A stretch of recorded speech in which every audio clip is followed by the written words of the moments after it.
Je m'appelle Mélodie Houd, je suis la directrice des communications de la Chambre de commerce et d'industrie de Laval et il me fait plaisir de vous souhaiter la bienvenue à la formation d'aujourd'hui, qui a pour titre La protection des renseignements personnels et l'entrée en vigueur des premières obligations de la loi 25. Nous avons avec nous aujourd'hui Maître Patrick-Claude Caron, avocat en droit fiscaux, et Patrick Vigeant, fondateur et partenaire chez Witify. Maître Patrick-Claude Caron est bachelier en droit de l'Université Laval et détenteur d'une maîtrise en fiscalité décernée par l'Université de Sherbrooke. Maître Caron est l'associé fondateur de l'étude Caron Avocat, laquelle conseille une vaste clientèle en matière de litige fiscal, gouvernemental ainsi qu'en droit des affaires. Il est l'auteur des ouvrages Le décès d'un contribuable et du guide pratique sur les fiducies et les successions, publié par les éditions CCH. Il a également rédigé de nombreux commentaires en matière fiscale. Maître Caron s'implique activement depuis 2005 auprès des entreprises indépendantes œuvrant dans le domaine des technologies de l'information. Maître Caron agit couramment à titre de conférencier invité quant aux questions touchant les enjeux fiscaux propres aux entreprises technologiques, ainsi qu'aux questions contractuelles et enjeux d'affaires particuliers à ce type d'entreprise. Avant d'agir à titre d'avocat de pratique privé au sein de bureaux comptables et juridiques, Maître Caron a œuvré notamment pour le compte du ministère de la Justice du Québec. Il est impliqué au sein de divers comités d'administration pour le compte d'organismes faisant la promotion des droits des justiciables et de l'entreprise indépendante. Maître Caron intervient de manière soutenue auprès d'organismes visant la promotion des droits des entreprises fournissant des services technologiques.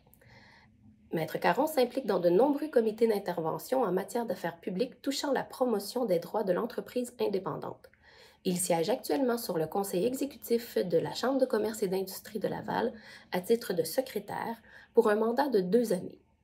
Maître Caron représente et conseille sa clientèle dans le cadre de dossiers litigieux ou administratifs et, quant à tout aspect, dans le cadre juridique et fiscal intéressant l'entreprise indépendante, notamment quant aux enjeux touchant l'application de la loi 25 et tout autre aspect connexe propre au domaine du droit des affaires et des technologies. Patrick Vigeant est fondateur et partenaire chez Witify. Il est spécialisé en technologie et il se consacre depuis plus de 10 ans à concevoir des solutions digitales innovantes et à développer des systèmes de gestion sur mesure. Particulièrement chevronné en architecture de solutions, il conçoit et outille les PME d'une infrastructure technologique personnalisée axée sur l'efficience et l'efficacité. Son expérience en solutions numériques l'a amené à collaborer avec plusieurs joueurs des affaires sur des mandats intégrant stratégie, planification, prévention, optimisation, implantation, maintenance, où la technologie et le développement se retrouvent toujours au cœur de ceux-ci.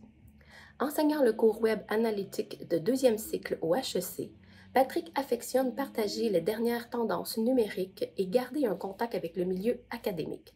Finalement, il s'implique dans sa communauté d'affaires en tant que président de la relève d'affaires lavalloise à la Chambre de commerce. Donc, merci à vous deux d'être présents aujourd'hui. Nous pouvons dire que nous sommes entre bonnes mains. Merci et bonne formation. Merci beaucoup, Madame Houd, pour la présentation. Bienvenue à tous et à toutes à cette allocution, cette présentation, cet atelier sur la loi sur la protection des renseignements personnels dans le secteur privé, le chapitre P39.2, également connu comme étant la loi 25 et avant connu comme étant le projet de loi 64. Donc, aujourd'hui, nous allons vous entretenir à propos d'enjeux de gouvernance et des incidents de confidentialité.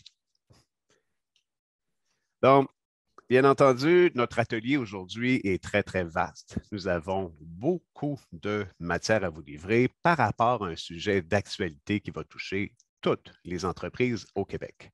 En fait, nous sommes au jour 4 de l'entrée en vigueur d'un premier bloc d'obligations qui entre en vigueur donc le 22 septembre 2022, en lien avec certains aspects d'une réforme qui, elle, va changer de manière totalement systématique l'ensemble des règles et l'ensemble des manières de faire en lien avec la protection des renseignements personnels dans un contexte d'entrepreneuriat.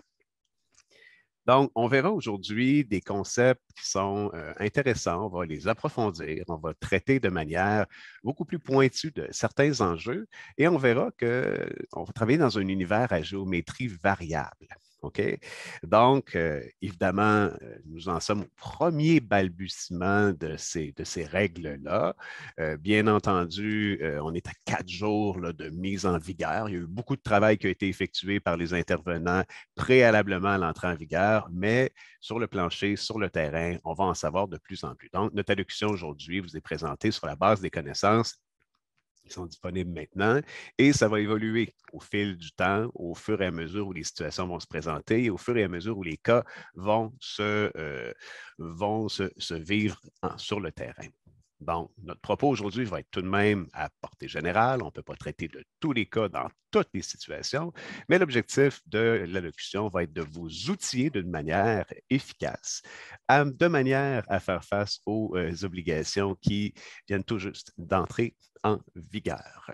Donc, on voit le plan de notre présentation. On va parler rapidement du calendrier d'entrée en vigueur.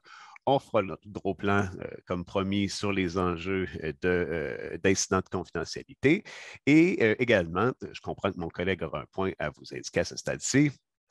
Puis, justement, à cet égard, on pourrait peut-être partager la présentation afin de faciliter justement le support pour notre audience.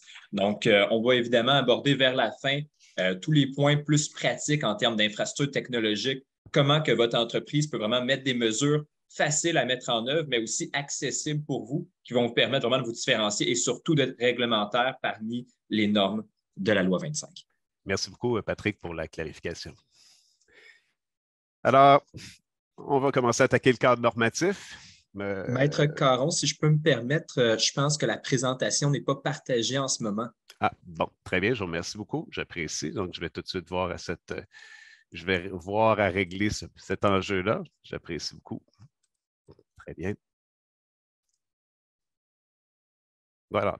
Alors, tout simplement, si on reprend notre introduction, le calendrier ou le plan de la présentation. Et voici maintenant notre première diapositive de contenu. Donc, au niveau normatif, on va traiter du chapitre 39.1, qui est aussi connu là, sous le nom de la loi 25. Le nom, vous êtes en mesure de le constater. Il est important de comprendre que c'est une loi qui a été sanctionnée le 22 septembre 2021 et les objectifs de cette loi-là sont vraiment de rehausser la protection des renseignements personnels détenus par les entreprises du milieu des technologies de l'information, mais les entreprises en général. De manière à quoi? De manière à augmenter la confiance du public envers les entreprises et aussi à soutenir l'innovation. Comme on le verra, c'est une entrée en vigueur progressive, un premier bloc d'obligations entre en vigueur il y a de ça quelques jours à peine, et c'est une entrée progressive donc où différents blocs de la loi vont entrer en vigueur, notamment en septembre 2023 et également en septembre 2024 pour le dernier bloc d'entrée en vigueur. OK. La loi, dans son ensemble, va nous amener à un changement de culture où on voudra se responsabiliser comme entrepreneur à toutes les questions qui entourent la protection des renseignements personnels qui sont détenus, exploités ou obtenus dans le cadre de nos projets d'affaires. Donc, tout le monde est visé par ces obligations-là. Il est important de mentionner que la réforme vient ajouter une couche de muscle, si je peux dire, aux obligations. Mais avant la réforme, il y avait tout de même des obligations. Et pour ceux qui aiment prendre des notes, parce qu'aujourd'hui, on va vous partager, suite à la présentation, une version administrative là, de la loi P39.1. Mais tout de même, c'est important de noter qu'à l'article 10 de cette loi-là, on a vraiment une obligation, et qui existait même avant la réforme, de prendre toutes les mesures de sécurité raisonnables, propres à assurer la protection des renseignements personnels qui sont, ça c'est des mots-clés, collectés, utilisés, communiqués, conservés ou détruits dans le cadre des opérations d'une entreprise. Donc, ce n'est pas nouveau, ces questions-là. On va les peaufiner et on va également les rendre plus précises, les rendre plus soutenues, plus robustes avec la nouvelle législation. Un point important est que les mesures qui devront être prises, donc on va vraiment voir les mesures de sécurité pour assurer la protection des renseignements personnels, donc doivent être raisonnable. Ça, c'est un mot-clé qui va ressortir dans la loi, la nouvelle législation comme l'ancienne. Et la raisonnabilité va s'évaluer en fonction de certains mots-clés. Je vais les mentionner tout de suite, puisqu'on y reviendra, mais ça, c'est important de marteler sur ces points-là aujourd'hui. Donc, selon notamment leur sensibilité, on verra ce que c'est de l'information sensible, la finalité de l'utilisation de cette information-là, la quantité de l'information ainsi que la répartition et le support sur lequel ces données-là sont stockées. Donc, on verra que ce qui est raisonnable va être à géométrie variable et va dépendre de la situation de chaque entreprise particulière.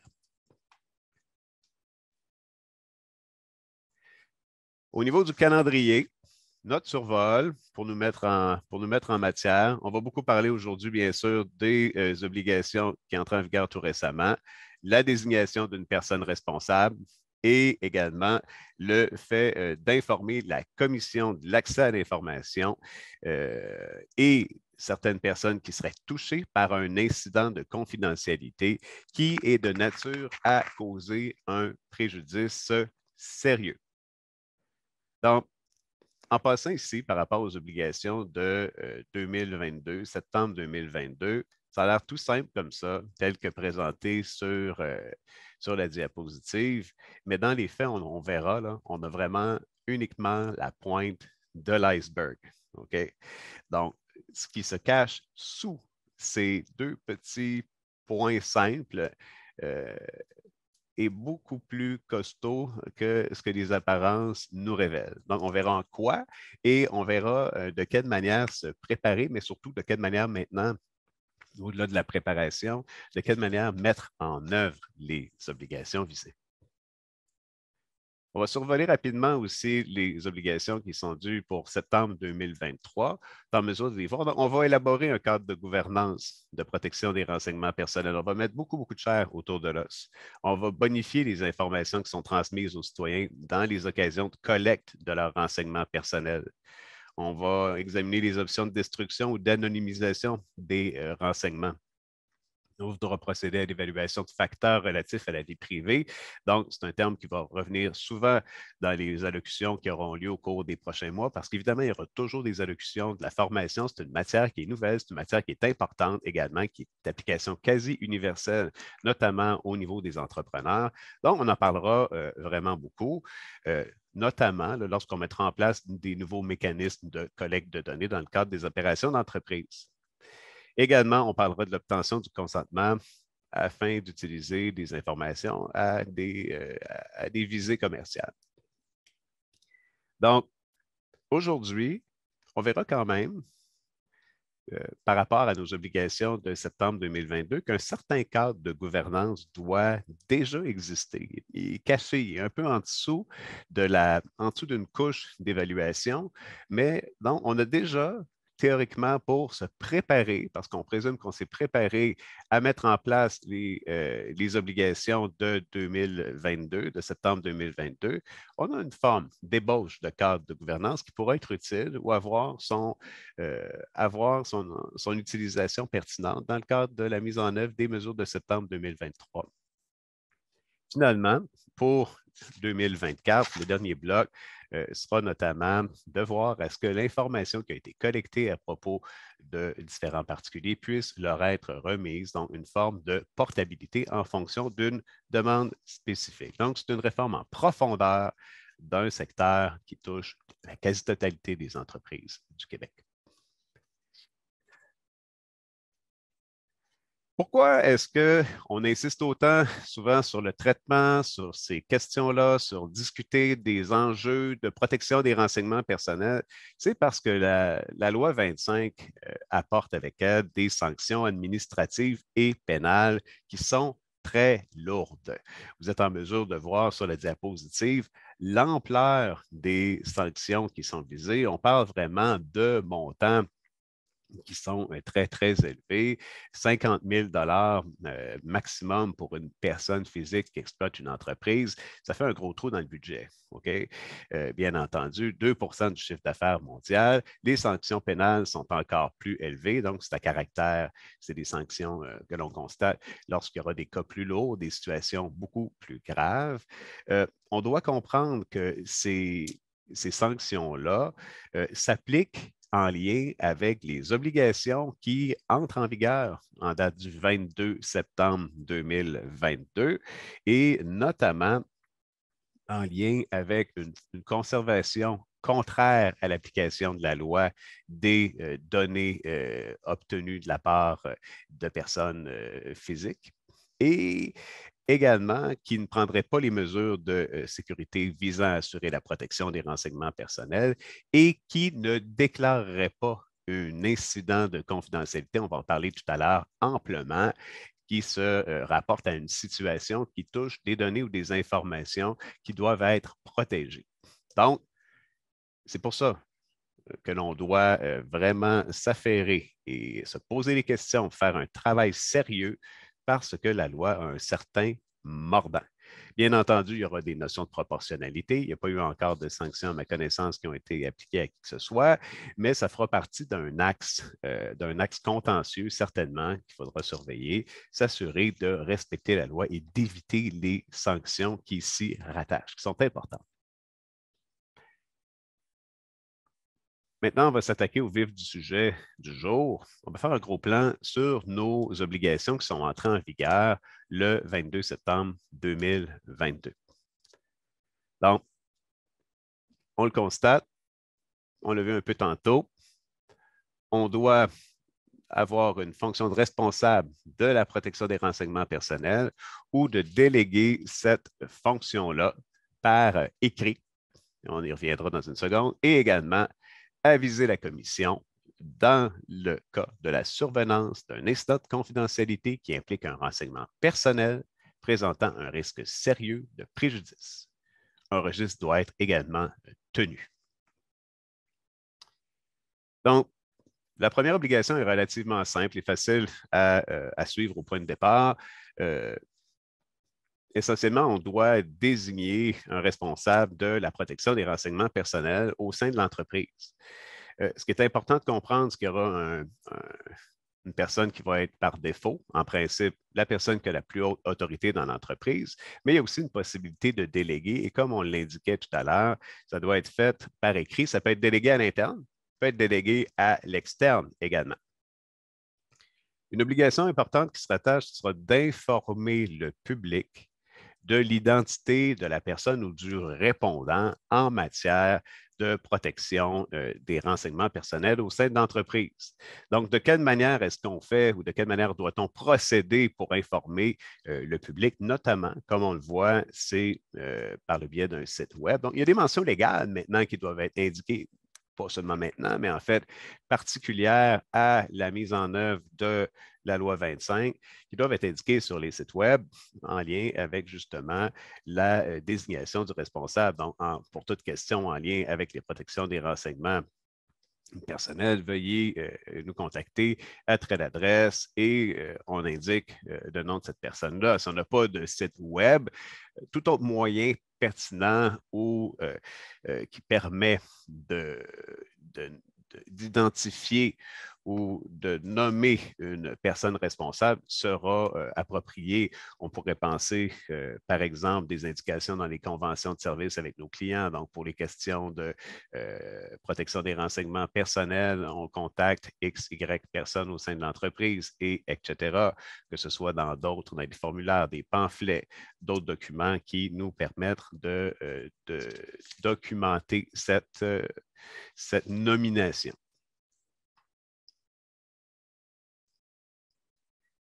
Les incidents de confidentialité maintenant. C'est le gros morceau des règles qui entraient en vigueur il y a de ça quelques jours. Les incidents de confidentialité, on verra, sont de plusieurs types.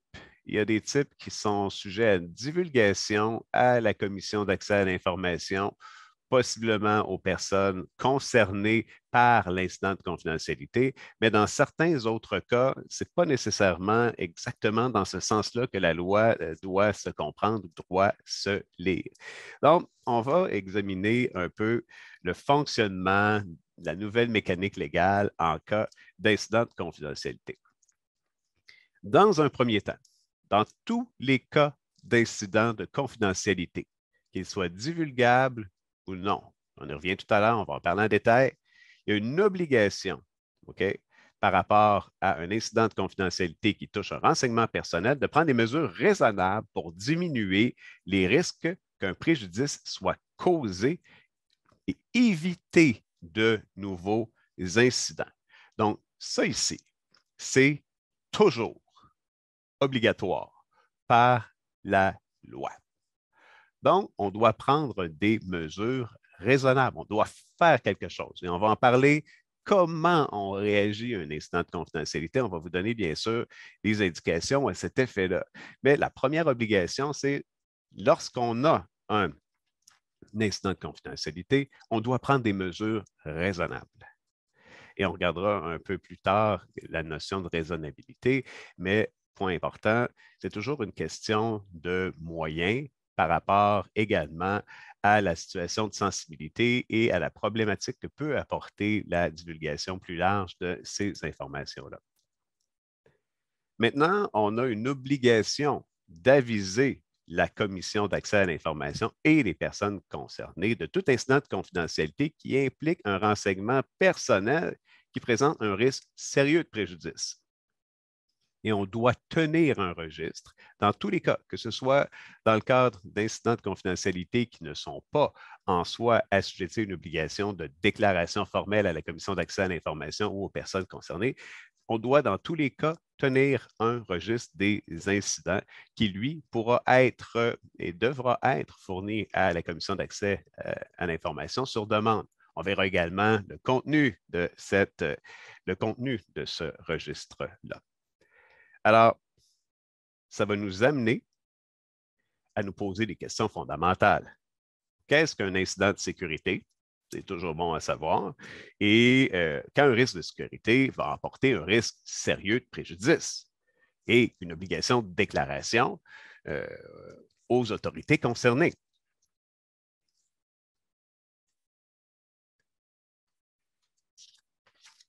Je me suis permis ici d'annexer le texte de loi, c'est beaucoup plus à des fins de référence.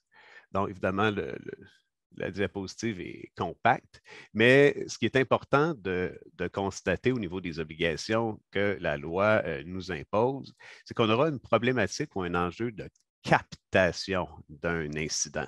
Pour être en mesure de faire la réaction appropriée, de rencontrer l'obligation qui est prévue par la loi, on doit être capable de savoir à quel moment et dans quel contexte on s'est exposé ou on a subi ou encore un incident de confidentialité s'est produit.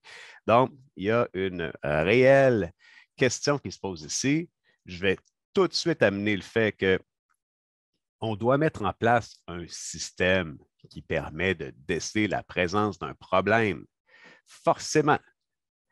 Et parmi les pistes de solutions, et on en reparle toujours tout au long de notre allocution aujourd'hui, mais on doit certainement viser des enjeux de formation des gens qui travaillent avec nous dans le cadre des entreprises et qui sont en contact avec des renseignements personnels qui doivent être protégés. On doit penser à différents outils technologiques. Mon collègue Patrick Bijan vous entretiendra de ce sujet-là en détail tout à l'heure.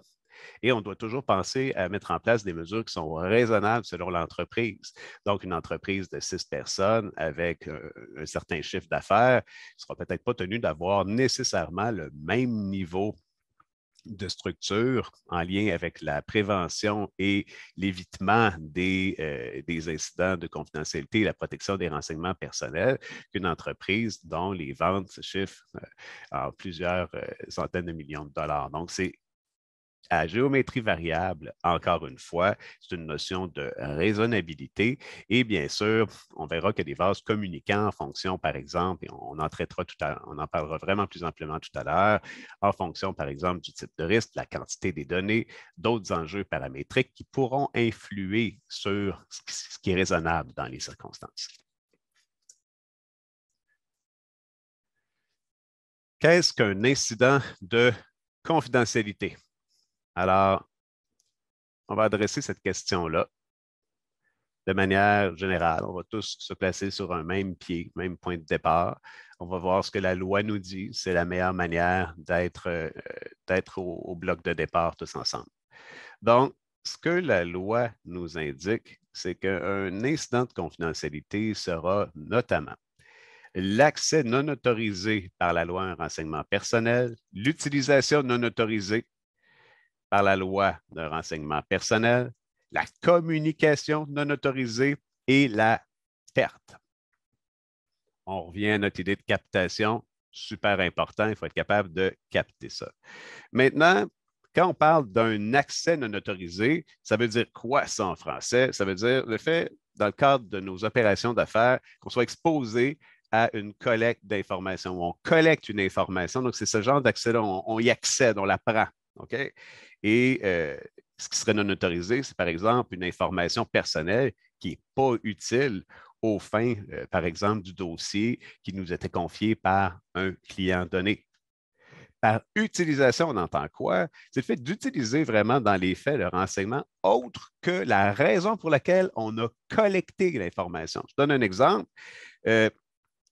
Si, par exemple, au point de départ, c'était de traiter un dossier et puis l'information est utilisée pour créer une liste pour vendre dans un contexte publicitaire, par exemple, bien évidemment, on a une problématique d'utilisation. Ensuite, une communication non autorisée, c'est relativement simple. C'est une personne qui n'est pas autorisée à accéder aux données qui va avoir un accès. Donc, ça peut se passer autant au niveau opérationnel qu'au niveau d'une fuite à l'externe. Et une perte, je pense que c'est le plus simple, ça va être une perte, une destruction, un effacement ou parfois le fait d'être victime d'un incident ou d'un acte criminel. Des exemples d'incidents de confidentialité. C'est possiblement à l'infini. Aujourd'hui, on n'a pas un temps infini. Donc, allons-y avec quelques exemples. Par exemple, un incident de confidentialité pourrait être un courriel mal adressé qui contient des informations extrêmement sensibles. On pourrait se poser la question, qu'en est-il si il n'est pas possible de lire le courriel, s'il y a un élément d'encryption ou autre? Mais quoi qu'il en soit, c'est un exemple d'incident de confidentialité. Est-ce qu'il est divulgable ou non? Il faut le regarder au cas par cas, on verra. Perte de données, un bris, par exemple, un effacement, le fait d'avoir subi une infection virale au niveau technologique. Une consultation, une extraction non autorisée de renseignements personnels. Un gros exemple, malheureusement, une institution financière de bien connue, on ne les nommera pas, qui ont subi une problématique de consultation, extraction non autorisée. Une attaque par rançongiciel, par exemple, ou toute autre forme de maliciel pourra être un incident de confidentialité. Une intrusion d'autre nature, le fait où quelqu'un non autorisé trouve une façon de s'introduire dans le système. Et finalement, aussi, il faut parler des documents physiques parce que les documents physiques sont aussi dans l'équation. Un accès non autorisé à un dossier physique, dossier papier, qui n'a pas le droit d'y accéder. Donc, pourquoi est-ce qu'on veut parler de tout ça? Pourquoi on veut les circonscrire, les identifier, les évaluer? Parce qu'évidemment, ça peut avoir des conséquences financières extrêmement fâcheuses pour l'entreprise. Maintenant, le risque réputationnel est très, très grand. Donc, c'est une question qui nous préoccupe collectivement et qui doit être gérée à l'interne. Maintenant, on doit parler de la gradation de notre incident de confidentialité. Un incident de confidentialité ne sera pas nécessairement toujours assez sévère pour justifier une intervention de la Commission d'accès à l'information et une obligation de divulgation de déclaration aux personnes concernées. On a toujours l'obligation de l'atténuer, de prendre des moyens raisonnables pour faire cesser l'hémorragie dans tous les cas d'incidents de confidentialité, mais ce n'est pas dans tous les cas où on aura une obligation de divulgation. Donc, la loi, encore une fois, nous dit qu'on doit faire une évaluation du risque et cette évaluation du risque doit se baser sur certains axes, des critères. La sensibilité du renseignement qui est concerné, les conséquences appréhendées. On verra qu'il y a toute une mécanique pour arriver à déterminer c'est quoi les conséquences appréhendées de l'utilisation et la probabilité que l'information soit utilisée à des fins préjudiciables. On doit bien entendu, dans un cas comme celui-là, consulter le responsable de la protection des renseignements personnels. Donc, comment on fait pour déterminer de la sensibilité d'un renseignement? Bien, c'est selon le degré d'attente de confidentialité que les gens vont généralement avoir par rapport à ce genre de renseignement-là et qui peut avoir un impact notamment sur leur vie privée. Les exemples de base, simples. Le consommateur va vraiment s'attendre à ce que son numéro de carte de crédit, par exemple, soit protégé par l'entreprise avec laquelle il va avoir une transaction financière. Un degré d'attente est élevé dans un cas comme celui-là. Si le numéro tombe entre des mauvaises mains, ce n'est pas bon. Les données médicales, par exemple, également. Les données qui permettent d'identifier une personne à une adresse civique, par exemple. Dans le cas où l'information pourrait avoir un impact au niveau de la réputation d'une personne. Très important. Et lorsque les informations visent notamment le secret professionnel, lorsque le secret professionnel s'applique. Le choix des mesures de sécurité, je veux le rementionner, mon collègue Patrick Vigeant va vous en parler aussi un peu plus tard, doit être proportionnel à la sensibilité des renseignements qui doivent être protégés. Maintenant, je vous ai donné des exemples de ce qui est sensible, mais est-ce qu'on a la même réaction, par exemple, lorsque l'information collectée, c'est de savoir ta couleur préférée, ton pas préféré, ta fréquence d'achat de souliers, par exemple? Non, c'est le genre d'informations qui peuvent être collectées, mais là, on n'a pas le même niveau d'attente nécessairement en lien avec ce type d'informations-là. Les exemples sont aussi nombreux que le type d'entreprises qui peuvent se présenter puis opérer au Québec. Si on regarde maintenant sur une base plus analytique, ici, je vous présente de façon générale, globale, vraiment un vol d'hélicoptère, qu'est-ce qu'on fait dans un contexte d'incident de confidentialité. Donc, on recule d'une case. On voit qu'il y a une approche de prévention en quelque part qui doit être mise en place. Il y a un petit quelque chose ici, là. Donc, ça ne paraissait pas au départ dans nos premières diapositives, mais là, on voit qu'il y a un volet de prévention, forcément, et ça existait déjà en passant au niveau de notre loi, même avant la réforme. Maintenant, on a des incidents de confidentialité qui ne sont pas nécessairement à être divulgués, mais qui doivent être contrôlés par des mesures raisonnables pour éviter de nouveaux incidents et limiter le préjudice. OK? Et on doit les documenter, toujours. Et il y a des incidents qui doivent faire l'objet d'une divulgation à la commission d'accès et aux personnes concernées. Donc, ça, c'est finalement la généralité de notre portrait. C'est vraiment un vol d'oiseau. Mais dans tous les cas, un plan d'action va être nécessaire afin de faire face à tout type d'incident de confidentialité.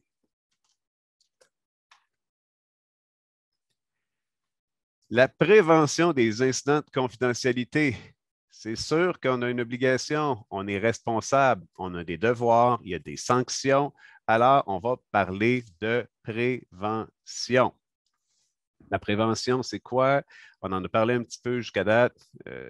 On voit que c'est des mesures raisonnables pour assurer la protection des renseignements. On a déjà vu qu'elle doit être raisonnable en fonction de la sensibilité. On a parlé de sensibilité tout à l'heure. Donc, est-ce qu'il y a des attentes de vie privée par rapport à ces données-là? Dans quel objectif est-ce qu'on veut utiliser ces informations-là dans le cadre du processus d'affaires? Quelle est la quantité de l'information et de quelle façon est-ce que cette information-là est stockée? Donc, il y a une évaluation approfondie qui doit être effectuée par chaque entreprise en lien avec la mise en place de mesures de prévention qui, elles, se doivent être raisonnables. J'ouvre tout de suite une grande parenthèse au niveau de ce volet-là, au niveau des enjeux de prévention. Le fait de commencer une réflexion sérieuse, de la documenter, va être également une mesure qui participe au concept de raisonnabilité. Donc, c'est vraiment important de procéder à cet exercice que nous vous recommandons fortement de faire. Donc, prévenir les incidents de confidentialité, ça peut se faire par le biais d'une démarche en cette étape. La Commission d'accès à l'information propose cette étape qui serve d'aide-mémoire. Évidemment, c'est des étapes qui sont relativement génériques, mais tout de même qui sont de nature à permettre de voir à ce qu'un mécanisme de gouvernance, de prévention existe au sein de votre entreprise aux fins de l'application de la loi 25. Donc, on va survoler les différentes composantes. Encore une fois, il n'y a pas de réponse parfaite. Il n'y a pas un moule parfait. C'est du cas par cas. Mais tout de même, on a des idées ici qui se présentent. Donc, première étape, ça peut paraître simple. Connaître les obligations. On doit connaître à quoi on est exposé. Qu'est-ce que la loi demande de nous? Quelles sont les attentes en matière de protection des renseignements personnels confidentiels? Donc, évidemment, on doit connaître le texte de loi. Je l'ai mentionné, une version administrative va vous être soumise pour que vous puissiez en prendre connaissance. Ce n'est pas une lecture qui est nécessairement, je vous dirais, c'est une lecture qui est plutôt technique, mais quoi qu'il en soit, elle est tout de même accessible. Donc, on vous soumettra ces indications-là. Je vous indique notamment aussi que le Code civil du Québec encadre l'accès aux renseignements personnels dans le cadre de tout ce qui implique la constitution d'un dossier à propos d'un client ou d'une personne. OK? Et ça, pour ceux qui aimeraient noter, c'est l'article 37 du Code civil du Québec. Donc, ce n'est pas du nouveau, c'est quelque chose qui est encadré par nos lois civiles. Donc, c'est très, très important. Et ça fait partie de notre portrait juridique de détermination. Donc, connaître nos obligations. Deuxièmement, le recensement et l'évaluation de la sensibilité des renseignements personnels qui sont détenus par votre entreprise. On a besoin de faire un inventaire de l'information et des renseignements personnels qui sont collectés par l'entreprise, notamment à propos de sa clientèle, à propos des ressources qui y travaillent, bref, de toute collecte de renseignements personnels. On voudra savoir une panoplie de questions. Par exemple, est-ce que c'est des informations qui sont sensibles? De quelle manière et pourquoi est-ce qu'on collecte ces informations-là? On l'a vu, il y a un objectif de finalité. Qui peut accéder à ces informations-là? De quelle manière on peut accéder à ces informations-là? Où l'information est-elle conservée? Sur quel support? Dans quelles conditions? Et quand je parle de conditions, je vous invite à porter attention sur les contrats des fournisseurs de services, par exemple, en matière de sauvegarde infonuagique. On veut savoir qu'est-ce qui se passe. Est-ce qu'il y a des indications lorsqu'il va y avoir un problème ou un incident qui les affecte, eux, par exemple, parce que ça peut arriver une attaque à peu près n'importe qui maintenant. Donc, on veut regarder les conditions qui se rattachent à ces ententes-là et à ces conventions. On veut également évaluer dans un contexte comme celui-là, les risques. Je suis au troisième point. On doit évaluer les risques. C'est le nerf de la guerre. On sait maintenant qu'est-ce qu'on a comme parc d'informations, si je peux appeler ça comme ça. Maintenant, le risque, ça va être quoi? Par exemple, quelle quantité d'informations est visée? Quel est le degré de sensibilité d'information qui est visé? Est-ce qu'il y a une grande quantité de personnes qui ont accès à ces informations-là? Est-ce qu'on conserve des données toujours lorsque leur utilité n'est pas démontrée? Est-ce qu'on a un calendrier de gestion sous réserve de l'application des lois? Parce que certaines lois vont prévoir des durées de conservation obligatoires. Maintenant, on voudra également vérifier si on a différents types de politiques pour s'assurer d'évaluer la présence des risques. Évidemment, on veut déterminer aussi au niveau des risques, c'est quoi les conséquences d'un incident. Donc, il peut y avoir des conséquences mineures, peut-être quelques adresses de courriel seraient compromises. Ça, c'est mineur. Des conséquences modérées lorsque nos opérations sont paralysées. Donc là, on n'est plus en mesure de donner suite à nos obligations contractuelles parce qu'on vient d'être victime, par exemple, d'une attaque. Ça, c'est une conséquence, c'est un risque modéré. Puis, il va y avoir un risque très important lorsque la vie privée des personnes dont les informations ont été colligées pourrait se trouver à ce moment-là diffusée auprès de gens qui ne sont pas censés avoir accès à ces informations-là. Donc, on pourrait avoir des problèmes d'usurpation d'identité, de fraude financière, des atteintes à la réputation, etc. Suite à cet audit-là, suite à cette analyse-là, donc de nos obligations, valider la sensibilité de l'information, déterminer les risques que l'on a, bien là, on doit établir des mesures de sécurité qui sont appropriées, qui doivent être mises en place. Et encore une fois, mon collègue vous entretiendra davantage sur cette question-là. Mais il y a effectivement des mesures qui doivent être mises en place pour atténuer les risques. Okay, en fonction des conséquences potentielles d'un incident. Donc, on doit toujours tenir compte de la quantité, de l'utilisation, de la sensibilité, puis du support. Si on a déjà des mesures, on doit vérifier s'ils sont toujours efficaces, s'ils sont à jour, s'ils répondent toujours bien.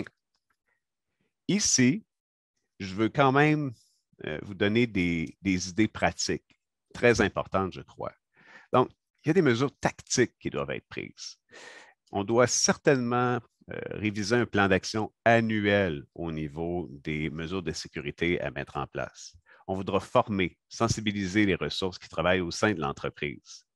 Par exemple, créer des mots de passe forts, vérifier ou éviter les intrusions de maliciels dans les structures opérationnelles d'une entreprise. Okay?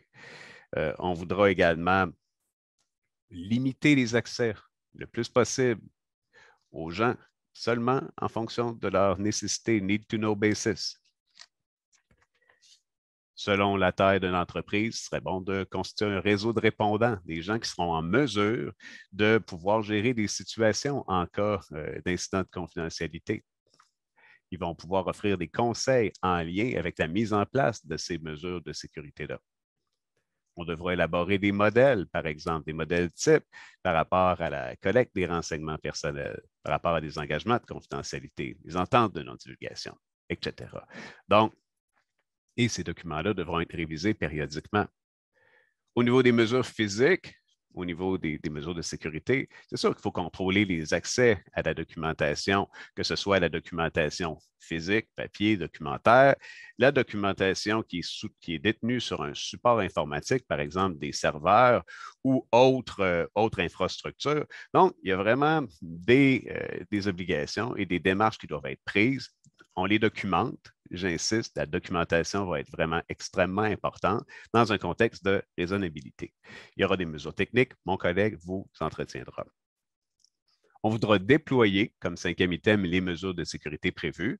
Ça peut paraître simple, mais il faut quand même les déployer. Donc, bien entendu, il faudra notamment s'assurer que les gens sont en mesure de les opérer et de pouvoir mettre en œuvre les mécanismes qui ont été si bien planifiés au préalable. Finalement, il y a une notion de mesure des effets, des approches qui seront préconisées pour favoriser la protection des renseignements personnels. En documentant toutes ces étapes-là, bien entendu, on se place du bon côté de la clôture. Bien évidemment, on montre notre raisonnabilité, on montre le sérieux dans la gestion des questions qui entourent les problématiques potentielles de protection des renseignements personnels. Et bien entendu, on fait un suivi de ces mesures-là. Donc, c'est une démarche qui est vraiment importante dans le cadre des opérations d'une entreprise dans un contexte d'entrée en vigueur de notre loi 25. Les incidents de confidentialité, qu'est-ce qu'on fait dans l'éventualité de la survenance d'un incident de confidentialité? On s'est placé du bon bord de la clôture, on a fait ce qu'il fallait faire et pourtant, malheureusement, quelque chose survient. Donc, qu'est-ce que l'on doit faire dans ce contexte-là? C'est une question importante. Première question, ça c'est global. On a toujours ça dans notre arrière-pensée maintenant. Est-ce que ça doit être divulgué ou non? On doit regarder notre concept de risque de préjudice sérieux. Clairement, on a élaboré un plan de réponse à établir en cas d'incident de confidentialité. C'est très, très important. Donc, c'est un élément de gouvernance. Comme je mentionnais, on va se trouver un peu, dans le cadre de nos obligations de septembre 2022, à anticiper des choses qui vont entrer en vigueur également en 2023. Donc, en cas d'incident de confidentialité, voici des étapes qui sont des étapes que nous vous recommandons, bien entendu. Il y a toujours, évidemment, le fameux concept qu'on est dans un contexte de cas par cas, mais tout de même, les étapes que je vous propose sont certainement de très, très bonnes pistes de solutions pour gérer les situations qui touchent une réaction à adopter en cas d'incident de confidentialité. Donc, première chose, c'est d'évaluer la situation. C'est une évaluation préliminaire et on veut savoir qu'est-ce qui est arrivé à nos renseignements, qui sont personnels et qui impliquent un incident de confidentialité. Donc, on voudra savoir qui a été affecté, la quantité, le nombre, c'est quel groupe de personnes, on parle de clients, d'employés, quel genre de support a été affecté par l'incident de confidentialité. On essaie, si possible, d'identifier les circonstances qui entourent la perte. Est-ce que c'est des causes qui sont externes de l'entreprise, des causes internes? Quelles étaient les mesures qui étaient en place et qui n'ont pas fonctionné en lien avec cet incident-là? Et dans certains cas, il va être nécessaire d'aviser de manière urgente certaines autorités, comme par exemple les forces de l'ordre, si on a vraiment une situation qui est excessivement critique qui va se présenter. On vous recommande, dès à présent, si ce n'est pas déjà fait, de préparer une liste de personnes, moi j'appelle ça un Dream Team, de gens à contacter en cas de survenance d'un incident de confidentialité. Cette liste-là va être vraiment utile. Puis, toujours, encore une fois, sa géométrie est variable en fonction des infrastructures que vous utilisez dans le cadre de vos opérations d'affaires, mais assurément, d'abord, qui à l'interne est responsable de la gestion d'une situation. Également, on doit évaluer quel autre acteur pourrait avoir une pertinence, notamment qui est le responsable, par exemple, chez notre fournisseur de sauvegarde infonuagique. On voudra peut-être contacter nos conseillers légaux dans certains cas pour voir qu'est-ce qui s'est présenté dans la situation. Est-ce qu'on a besoin d'assistance au niveau de déterminer de quelle nature de préjudice on parle? Est-ce qu'on est dans le domaine sérieux? Est-ce qu'il y a une obligation de divulgation? Une obligation de divulgation entraîne des sanctions s'il y a un défaut. Donc, il peut y avoir des enjeux assez importants qui, eux, doivent être traités par le biais d'une équipe de professionnels à l'externe. Donc, c'est vraiment très, très important. On doit maintenant agir dans une certaine mesure de manière à, en deuxième point, limiter l'atteinte à la vie privée. Vous voyez, on n'invente rien, on reprend un peu ce qu'on a mentionné, mais là, on l'applique de manière pratique. Donc, il faut limiter l'atteinte à la vie privée. Donc, on doit prendre sans tarder la diligence, puis non seulement prendre, mais documenter ça, parce qu'on verra tantôt, on a l'obligation d'en faire une certaine déclaration, soit dans un registre ou encore à la Commission d'accès à l'information. Donc, on doit certainement limiter et prendre des mesures adéquates pour limiter les conséquences pour les personnes concernées d'une utilisation malveillante des renseignements ou d'un vol de leur identité. Donc, encore une fois, on doit prendre des mesures pour limiter immédiatement les conséquences d'une perte ou d'un vol, quand c'est possible. Si c'est à cause d'une pratique non conforme, on met un terme immédiatement à cette pratique non conforme-là. Si on est capable, si c'est possible, est-ce qu'il y a moyen de récupérer les données visées? Est-ce qu'il y a une façon de les récupérer? C'est important.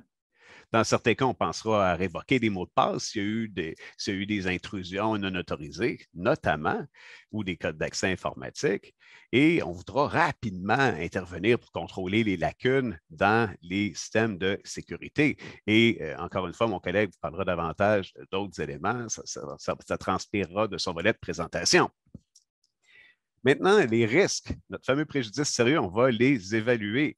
On doit faire une évaluation préliminaire des risques en considérant quoi? On en a parlé plusieurs fois. Mon but, ce n'est pas pour rien, c'est je veux que ça rentre. Donc, en fonction de la sensibilité, en tenant compte de leur nature, c'est quoi l'information, leur quantité, la possibilité de les combiner avec d'autres renseignements.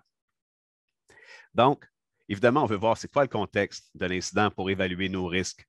Encore une fois, est-ce que c'est une erreur humaine plutôt anodine ou on est vraiment victime d'une attaque de gens malveillants qui ont des visées pas très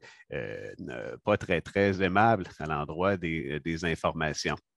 Donc, ça, c'est un point qui est vraiment important. On veut voir l'étendue de la situation. C'est quoi la quantité de personnes qui sont visées, qui sont touchées? On veut évaluer aussi, est-ce qu'il y a d'autres, est-ce que ça va continuer? Est-ce que l'incident va être de nature continue? Est-ce qu'il pourrait se reproduire dans le futur? On veut voir quel genre d'utilisation préjudiciable serait possible compte tenu notamment des mesures de sécurité qu'on a en place. Donc, notre risque dépend aussi de ce qu'on avait comme robustesse avant. Donc, est-ce que finalement, on a quand même la possibilité de considérer, par exemple, que les informations sont plus ou moins exploitables par les gens qui les auraient accaparées de manière illégale? Je donne un exemple. Est-ce que l'information visée est plus ou moins anodine? Comme je parlais tout à l'heure, fréquence d'achat de souliers, c'est un exemple. On doit regarder donc notre géométrie variable ici pour identifier la nature du risque. Est-ce qu'on peut renverser la situation? Encore une fois, est-ce qu'on peut les récupérer, ces renseignements-là? Est-ce qu'on peut les retrouver? Ça fait toujours partie des enjeux que l'on doit examiner le plus possible. Et finalement, confirmer, toujours dans notre facteur de risque, si les mesures prises ont été adéquates pour enrayer la problématique. Donc, on voit vraiment à ce niveau-là une étape importante qui doit faire l'objet d'une réflexion et d'une documentation. Maintenant, on verra dans quelques minutes, lorsqu'on a une obligation d'aviser légalement la Commission d'accès à l'information des personnes concernées, qu'est-ce que ça implique? Très clairement. Maintenant, on parle des mesures de correction. Ça aussi, on doit les examiner. Donc, on est victime d'un incident, mais ça ne s'arrête pas là. On doit maintenant corriger, documenter les mesures de correction, puis les approches que l'on prendra pour s'assurer que ça ne se reproduise plus ou faire en sorte que ça ne se reproduise plus. Il peut toujours arriver, excusez l'expression, une bad luck, mais tout de même, on doit le documenter. Finalement, il y aura toujours un suivi à faire sur les mesures qui auront été prises en lien avec un incident qui aura eu des répercussions. Donc, l'idée, c'est d'avoir un plan et un plan solide, assez robuste pour faire face à la situation. Maintenant, les obligations que l'on a, c'est plus clérical. On a un projet de règlement du 29 juin 2022, entré en vigueur, et qui prévoit le contenu obligatoire qui doit être divulgué. Donc, on n'a pas à se casser trop la tête. Quelqu'un l'a prévu pour nous et on va voir ce que ça implique. Et vous allez voir justement que ce qui doit être divulgué, ça tombe assez bien, on en a parlé un peu à l'avance. On a pris les devants, on a mis en place des plans, des procédés, des méthodes, on s'est questionné. On devrait être assez bien outillé pour pouvoir répondre à ces obligations de divulgation. Donc, dans le cas d'un préjudice sérieux, l'information qui doit être communiquée à la Commission d'accès à l'information. Donc, c'est dans le règlement, mais essentiellement, on le voit, ce n'est pas trop sorcier. Nom de l'organisation, coordonnées de la personne à contacter. Là, une description des renseignements personnels visés par l'incident. Une description des circonstances de l'incident, la cause, les dates de l'incident et les dates à laquelle on a pris connaissance de l'incident. Il peut y avoir un délai entre les deux. On parlait de capter, hein, la captation, ça va être un volet vraiment important. Pour être capable de s'acquitter de nos obligations, il faut être en mesure de capter le problème. Nombre de personnes maintenant aussi, si je passe à la CETA suivante, le nombre de personnes qui sont concernées par l'incident. OK? Une description des éléments. Ça, c'est la partie qui est vraiment la plus délicate parce que notre obligation de déclaration vient de là, qui nous amène à croire qu'il y a un risque de préjudice sérieux en fonction de la sensibilité des utilisations malveillantes possibles, OK? Et de la probabilité que ce soit utilisé. Donc, il y a une investigation à faire pour être en mesure de répondre à cette question-là. On doit indiquer les mesures qu'on a prises, on entend prendre afin d'aviser les personnes dont les renseignements sont visés. Ce que ça veut dire ici, ça prend un plan, un mini plan de com là, pour être en mesure d'aviser les personnes qui auraient été l'objet d'une atteinte. On doit également examiner de quelle manière est-ce qu'on compte et comment on va diminuer le préjudice et les risques de préjudice. Très important. Donc, il y a un volet de prévention. On est déjà obligé, mais on va regarder maintenant qu'est-ce qu'on va faire pour montrer que ça ne se produira plus. Donc, on a une liste d'éléments qui doivent être documentés et divulgués. Et ça, ici, on l'a vu, il y a des sanctions si on ne le fait pas. Donc, ce n'est pas quelque chose à prendre à la légère. Maintenant, les informations qui doivent être divulguées aux personnes concernées, ça se ressemble quand même un peu, mais c'est prévu par le règlement. Donc, on doit minimalement fournir cette information-là. Chose intéressante, je vais vous inviter à prendre le 5e petit point bleu, donc l'avant-dernier. On parle des mesures que l'organisation suggère à la personne concernée de prendre afin de diminuer le risque, dis-je bien, qu'un préjudice lui soit causé ou afin d'atténuer un tel préjudice. Ça, c'est intéressant. On partage un peu la responsabilité avec les personnes qui seraient visées en leur donnant notamment des indications de choses qui semblent évidentes à faire. Encore une fois, il est probable que vous ayez consulté auprès de professionnels ou de gens qui ont une expertise en ces matières-là pour dire, bien, dans un problème comme celui-ci, bien, voici ce que les gens peuvent faire aussi pour limiter la problématique. Là, je vais donner un exemple. Changez vos mots de passe, par exemple. Annulez vos cartes. Surveillez toute forme d'activité suspecte et rapportez-les aux autorités. Là, je donne des exemples ultra génériques parce qu'évidemment, chaque cas va varier selon les circonstances propres. Mais donc, il y a une certaine forme de partage de la responsabilité, bien qu'on doive par ailleurs se livrer à l'exercice de déterminer ce qui doit être fait et de quelle manière, du point de vue de la personne qui est la victime, de quelle manière est-ce qu'elle peut gérer davantage cette situation fâcheuse qui la touche. Le registre des incidents de confidentialité doit être tenu par l'effet de la loi. Ce registre-là vise quoi? On l'a vu tantôt. Vise toute forme d'incident, pas seulement les incidents qu'on divulgue, tous les incidents. Alors, on voit que ce registre-là, tout de même, est un contenu qui est effectivement tout de même substantiel et ça permet de faire le suivi de ce qui s'est produit au sein de l'organisation ou de l'organisme face à un incident de confidentialité. OK. Parmi les éléments, puisque vous êtes en mesure de prendre connaissance du texte, on voit qu'il y a une notion de description des éléments qui amènent l'organisation à conclure qu'il existe ou non. OK? Donc, ce point-là, ça montre qu'on a vraiment les deux sortes d'incidents de confidentialité à déclarer. Un risque de préjudice sérieux soit causé aux personnes concernées, toujours en fonction de nos critères de sensibilité qui, eux, nous ramènent aux mesures de prévention, qui, elles, nous indiquent qu'on doit faire un inventaire de tout ce qu'on a comme données sur notre clientèle ou nos gens en général. Ça peut être nos ressources humaines, par exemple. OK? Donc, ces indications-là sont obligatoires. On les a annexées dans le document pour s'assurer que vous les connaissiez. Maintenant, des conseils généraux. Des idées. D'abord, je pense que la prévention s'applique. On vise la prise de moyens raisonnables pour la protection des renseignements de l'information confidentielle des clients. On voudra avoir une infrastructure technologique adaptée. On voudra sécuriser ces infrastructures-là. Il y aura un enjeu de formation pour être capable de capter les incidents, pour être capable d'éviter les problématiques, pour éviter les problèmes pour éviter la survenance d'incidents. On voudra adopter des politiques internes, puis également documenter.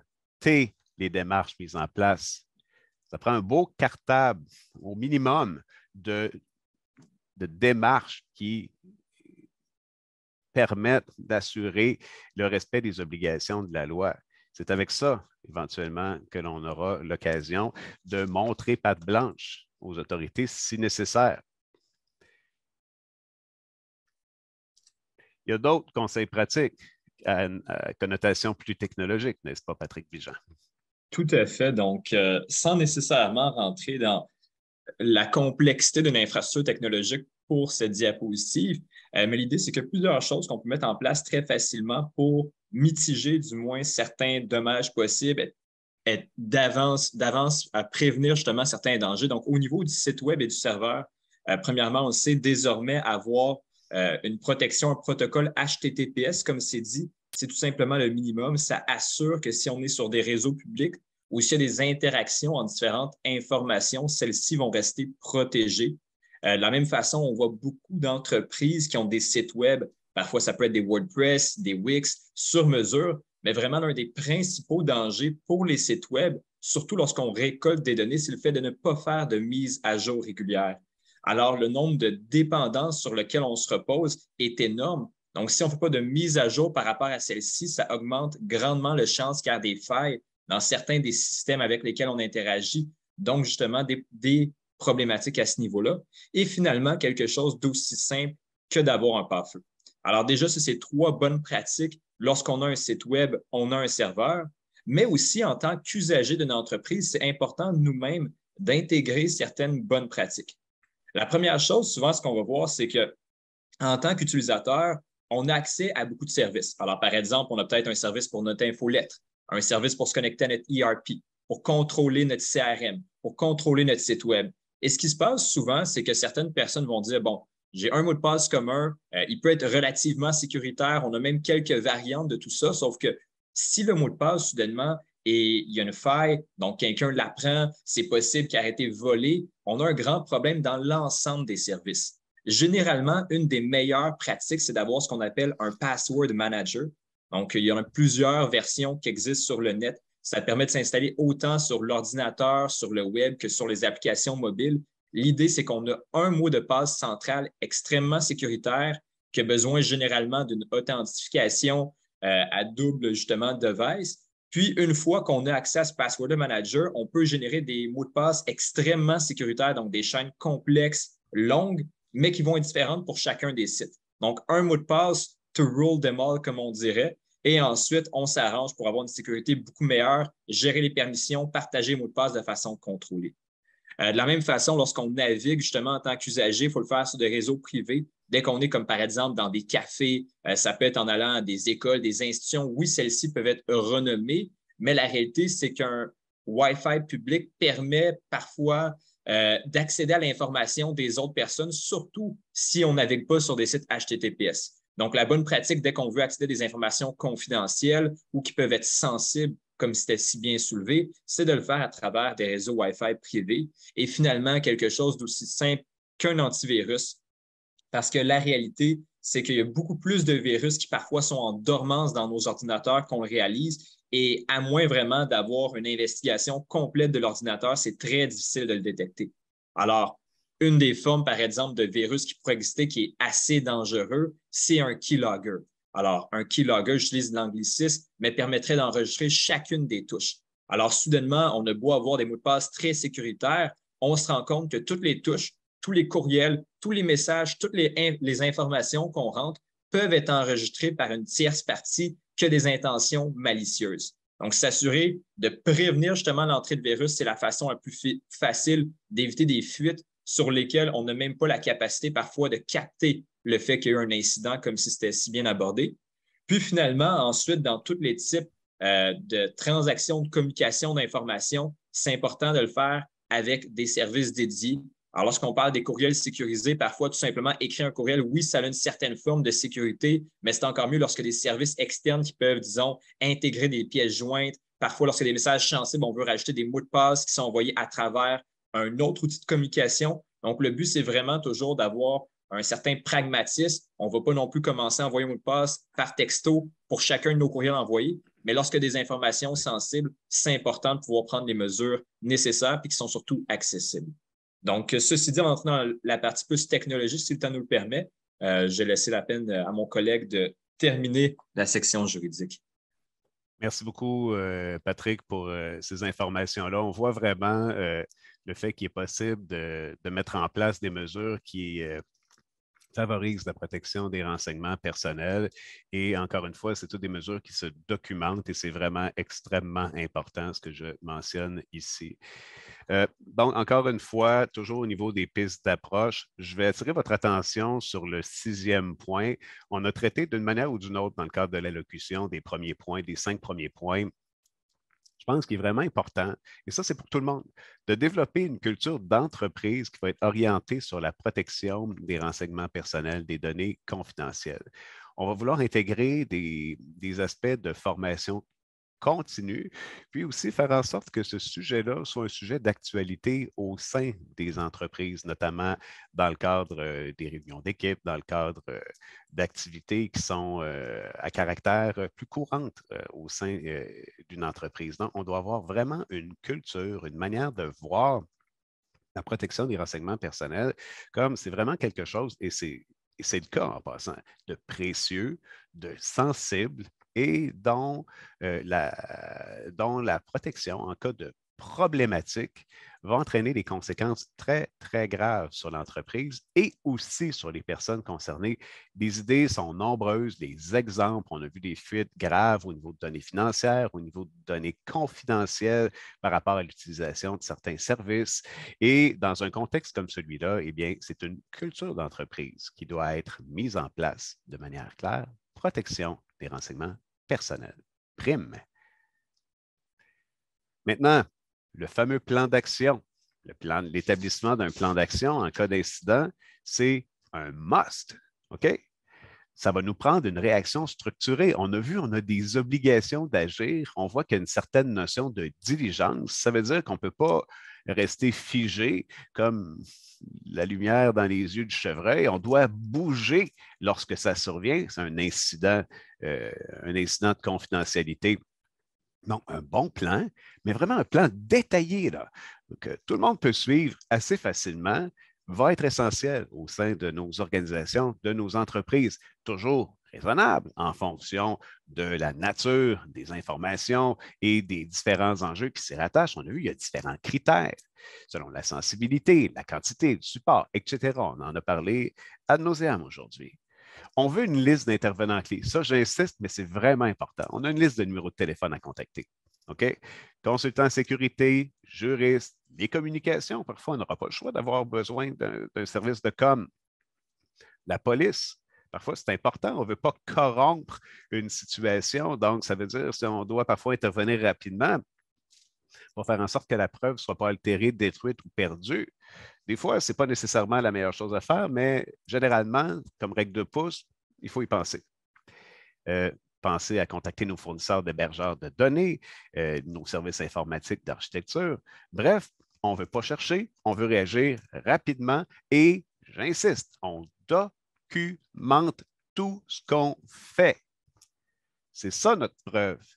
Et ça permet d'établir qu'on a vraiment fait ce qu'on a fait. On conserve un seul endroit unique, ces indications-là. On veut aussi élaborer un plan de reprise détaillé, un Catastrophe Recovery Plan, très important. Comment on fait?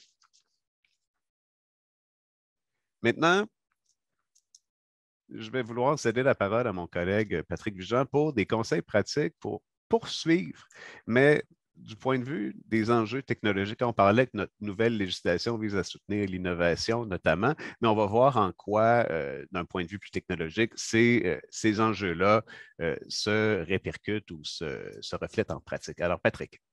Tout à fait. Merci, Patrick Claude. Donc, oui, on comprend les enjeux juridiques, mais la réalité, c'est comme on sait, ça a si bien été dit, on doit trouver des mesures raisonnables pour prévenir et aussi réagir justement en cas de ces brèches-là. Sauf que pour trouver les bons éléments sur lesquels on peut investir, les solutions qu'on peut faire, il faut tout d'abord comprendre qu'est-ce que le contexte technologique dans lequel on grandit. Généralement, un contexte technologique peut être cartographié à travers un ensemble de flux de données, de points de storage et d'interactions avec les différents noyaux ou services technologiques qu'on utilise. Afin de simplifier un peu la compréhension, généralement pour la plupart des PME qui ont souvent quelques centres de données, donc je les résumé souvent, c'est des ERP, des CRM, un site web, que ce soit e-commerce ou non avec certaines données. Le but, c'est souvent des informations clients ou des informations qui sont nécessaires pour les opérations qui concernent justement les clients ou des partenaires. Alors, on va diviser vraiment l'infrastructure technologique en 5 points importants. Le premier, c'est tout ce qui a rapport avec le input. Le input, c'est l'endroit où il y a une collecte des données.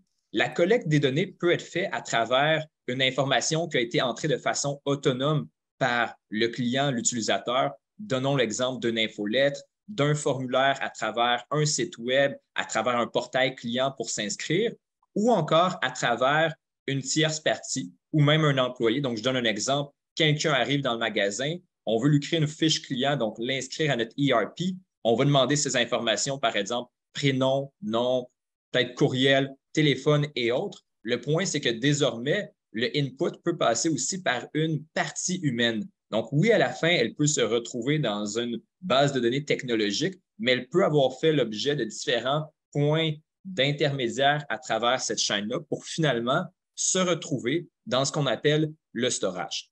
Le storage, c'est l'ensemble des endroits où sont basées les données. Communément, les bases de données sont souvent hébergées sur des services web de plus en plus de nos jours, donc les solutions info-nuagiques comme on en parle, donc les CRM, ERP encore font souvent ça, mais en réalité, comme ça a bien été mentionné, ça peut aussi se retrouver sous des formes physiques. Alors, ça peut être tout simplement des filières, avoir des papiers sur nos bureaux et autres. Donc, je continue vraiment dans le contexte info-nuagique. Une fois qu'on a ce storage, oui, c'est pertinent d'avoir des données, mais les données n'ont pas plus d'utilité que qu'est-ce qu'on en fait par la suite. Alors, la pertinence, c'est évidemment de pouvoir y accéder, interagir, comprendre et d'avoir des découlés d'affaires par la suite. Donc, les intégrations, c'est généralement un des premiers points d'accès à ces données. Les intégrations, c'est toutes les communications avec des systèmes externes. Je donne un exemple. Vous avez un e-commerce, vous avez eu une commande, donc le input provient de la commande qui a été rentrée. Ça a été storé dans votre base de données pour justement savoir tout votre registre de commande et l'adresse de livraison. Et soudainement, vous faites affaire avec un agrégateur de transporteurs. Alors, ce que vous voulez faire, c'est lui envoyer les données de livraison et du type de colis pour avoir les meilleurs prix qui vont se retrouver pour ensuite faire la livraison.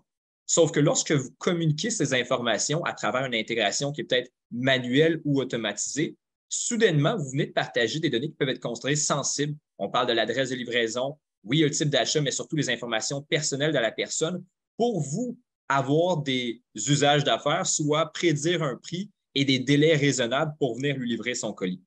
Donc, ça, chacune de ces intégrations, c'est potentiellement un endroit où il peut avoir une faille en termes de données, parce que si votre partenaire externe, justement, a moins la capacité de gérer ces données-là, de les gérer de façon sécuritaire, soudainement, ça pourrait être vous qui avez communiqué une information qui, par la suite, va se retrouver dans l'air.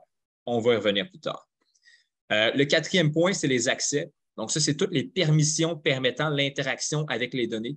Donc, les accès peuvent être autant pour certaines intégrations externes que pour des humains, donc des usagers qui voudraient accéder, par exemple, mon comptable ne pourrait pas accéder aux mêmes informations que mon superviseur, qu'en réalité que la personne qui est attitrée aux ressources humaines. Alors, avoir encore une fois ce système-là et comprendre qui peut accéder à quelles données est très important pour s'assurer vraiment de l'intégrité de ces accès. Et le dernier point serait vraiment pour tout ce qui est output. Donc, oui, on l'a dit, par exemple, on a enregistré les commandes. En réalité, on avait des projets avec 5 firmes. Toutes leurs informations sont sensibles, mais éventuellement, on va vouloir accéder à ces données, soit pour avoir un topo de l'avancement du projet. Ça pourrait être aussi tout simplement pour pouvoir avoir qui sont les membres contacts importants et comprendre quand on accède à la donnée et comment qu'elle est transformée. C'est deux choses différentes. Alors, je redonne l'exemple encore une fois du colis. Si on parle d'un colis qui est pour livrer, c'est très différent de dire que je prends l'information de son adresse pour calculer un prix et je retourne le prix à mon employé versus je retourne directement l'adresse à l'employé. Alors, soudainement, j'ai fait usage d'une donnée, mais j'ai retourné une donnée transformée qui, elle, était beaucoup moins sensible que la donnée primaire. Alors, toujours être conscient des transformations qui sont effectuées dans ces flux permet justement de déterminer à quel endroit la sensibilité pourrait être plus élevée ou moindre. Donc, on va pouvoir passer à la prochaine diapositive. Donc, la réalité, c'est que beaucoup plus d'entreprises, désormais, encore plus avec la pandémie qui a passé, œuvrent sur le cloud, donc l'info nuagique, et c'est important de s'assurer que, justement, il y a les bonnes pratiques qui sont mises en place.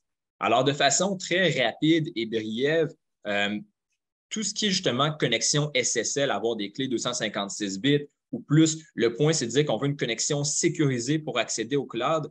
Alors, si par exemple, vous donnez l'adresse IP de votre serveur info nuagique à quelqu'un, il ne serait pas en mesure d'y accéder s'il n'y avait pas justement des connexions beaucoup plus explicites qui lui ont été communiquées à cet égard-là.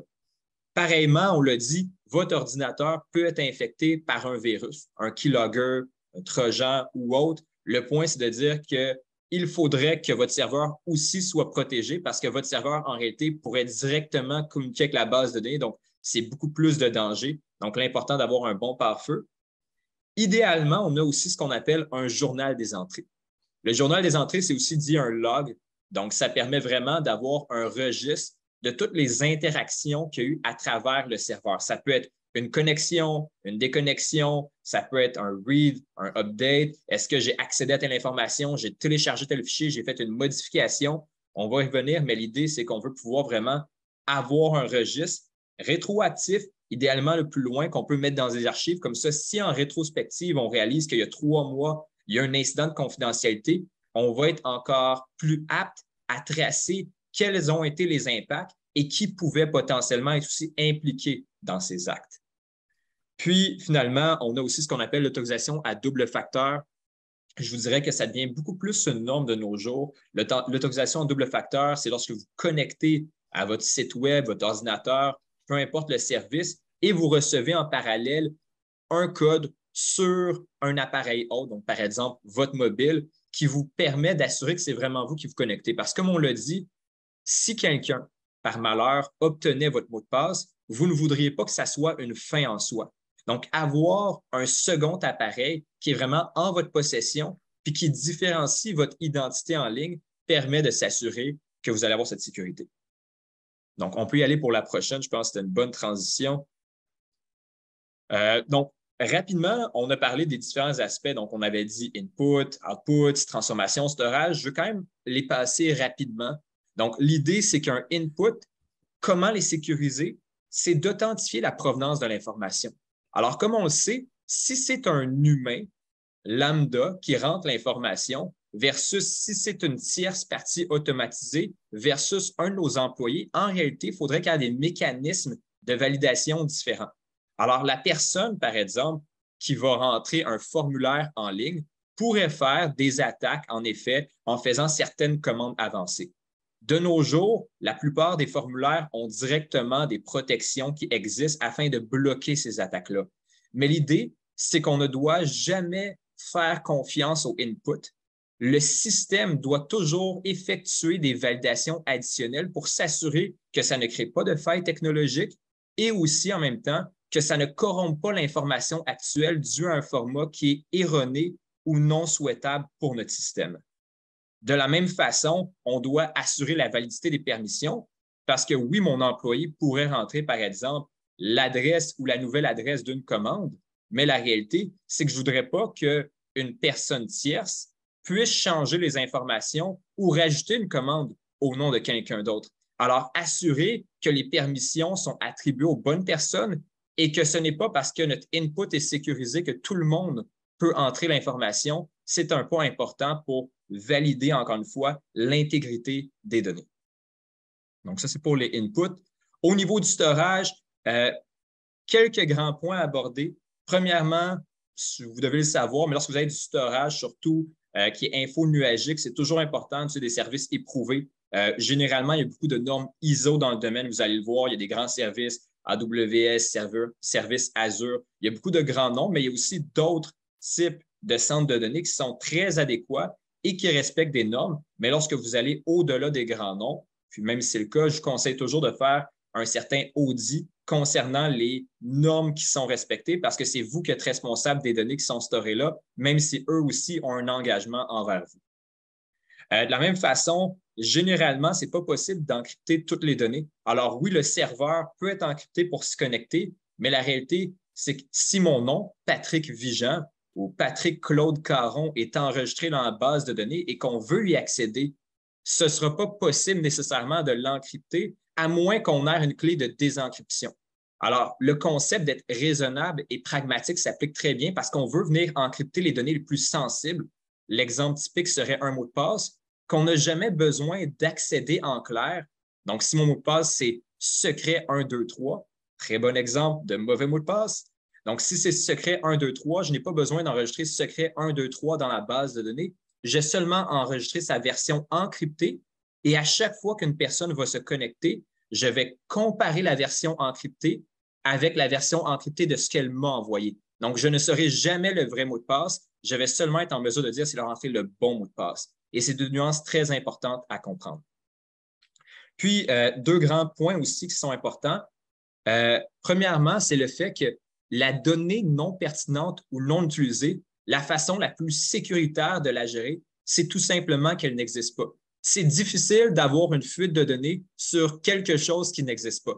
Donc, souvent, les gens ont tendance à avoir une certaine gourmandise numérique à travers le fait qu'il y a des analyses à découvrir, des transformations à faire, mais je vous suggère de faire parfois, peut-être à une fréquence de une fois par année, une fois par 6 mois, une fois par 3 mois, peu importe, une certaine révision de l'ensemble des données et de voir tout ce qui n'est plus pertinent et qui pourrait être effacé, puis justement laisser de la place à la donnée pertinente qui va avoir une raison d'être et pas seulement exister parce que vous l'avez collectée il y a 5-6 ans. Puis, le dernier point serait la pseudonymisation. Ça, c'est le concept de dire, imaginez que vous voulez créer une heat map. Donc, identifier d'où vient votre clientèle à travers le Québec. Vous avez l'ensemble des adresses de livraison ou en réalité des sièges sociaux si vous êtes en B2B de vos clients, sauf que vous dites, hey, moi, je n'ai pas vraiment besoin de leur nom, du reste des informations. Je veux juste créer quelque chose qui me permet de visuellement localiser où sont mes clients.